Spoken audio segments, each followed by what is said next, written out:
mbështet virtytin. Problemi është të një koncept i cili e ka konceptuar shtetin si kur organizat për i cilis duhet të përfitohet. Dhe duhet të përfitohet në çdo rast.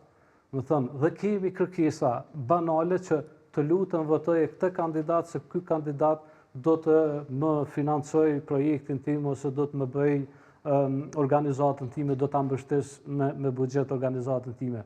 Pra, është korruptuar sistemi dhe procesi, domethënë nuk mund të prodhojë diçka të mirë. E qartë, megjithatë, një pjesë e madhe e qytetarëve tashmë mendon ndryshe dhe ka kuptuar këtë në fakt duke bojkotuar, zgjedhjet duke mos dalë. Të marrim me një mendim të profesorit, pastaj do të marrim edhe qëndrimin e aleancës.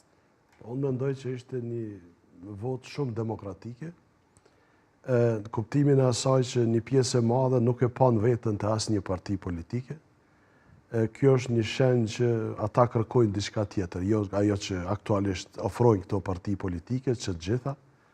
Normalisht që gjitha partitë politike kanë kandidat të mirë mbrana listave, kanë edhe kandidat që smeritojnë me qenë deputet, po si oferta, shumica, gati 2/3 të votuesve, nuk dolën fare në zgjedhje dhe kjo është një lloj bojkoti, do të thoja, politik, një lloj veprimi i përgjithshëm, sepse ne shpesh e kemi mekanizuar shumë ose teknikalizuar shumë procesin e votimit.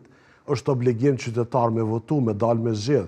Po, është obligim kur të ke çka me zgjedh.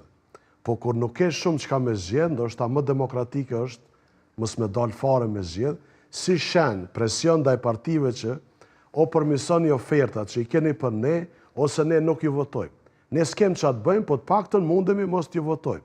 Dhe besoj ky ishte një mesazh i fuqishëm i qytetarëve dje, ishte një vot kundër monopolit partijak, pra qytetarët nuk votuan që një parti të marrë një lloj pushteti absolut, domethënë 2/3 si synohej të votave. Kjo është një fitore e madhe për demokracinë e vendit dhe është një vot që ka një lloj pakënaqësie tek gjitha partitë politike, të gjitha partitë kanë vota më pak, kush më shumë e kush më pak. Varet si do e lexojnë partitë këtë. E lexojnë për të përmirësuar, ose nëse dojnë me vazhdu, me justifiku, kanë me pas probleme zgjedhjet tjera. Profesor, Aleanca ka rritur përqindjen e votave në 30 komuna, ndonse në shumicën e tyre me një përqindje simbolike. Rritët të më të mëdha, AK-ja i ka shënuar në Suharek, me plus 9.2 pikë përqindje, në Deçan me 7.6, në Ravec me 6.5, në Jonik me 6.2 dhe në Gjakov me 4.5. Megjithatë, për të marrë qëndrimin e aleancës në një linjë të drejtë për drejtë,